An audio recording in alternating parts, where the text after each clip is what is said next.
இந்த வீடியோ பார்க்குறதுக்கு கீர்த்தனா மேடம் இருக்காங்க. அவங்கள கேட்டா நான் இல்ல. அப்படியே இருந்தாலும் என்னான்னு ஒரு பதில் சொல்றாங்கப்பா. உடனே இந்த அரசியல்வாதிங்க, இந்த காசு குடுத்து தூண்டி விடுற நாய்ங்க, வாடகை வாயிங்க, இந்த யூடியூபருங்க, இந்த பரதேசி நாய்ங்க, பன்னாட நாய்ங்க, பிச்சைக்கார நாய்ங்க, இத வச்சு ட்ரோல் மேட்டர்லாம் பண்றான்ல, எனக்கு தெரியல.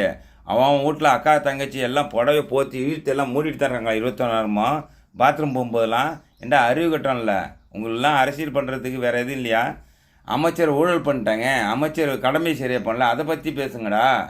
அதை விட்டு அமைச்சர் ஜீன்ஸ் பேண்ட் போடுறாங்க, எம்எல்ஏ சிகரெட் அடிக்கிறான், எம்எல்ஏ சரக்கு அடிக்கிறான் அப்படின்னு கேட்குறீங்களே. இல்லை எம்எல்ஏ அமைச்சர்னா யார்? வேறு கிராக்கத்துக்கு வந்தாங்களா? அவங்களும் மனுஷன்தான்டா, கல் இல்லையா? அவங்களோட பர்சனல் எதுவும் கிடையாதா? ஏன்டா பரதேசிங்களா?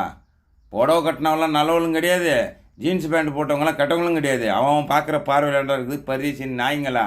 அரசியல் எதுனா வேறு எதுனா பண்ணுங்க, விட்டா பாத்ரூமில் கேமரா வச்சு பண்ணுவான் நம்மளுக்கு பரதேசி.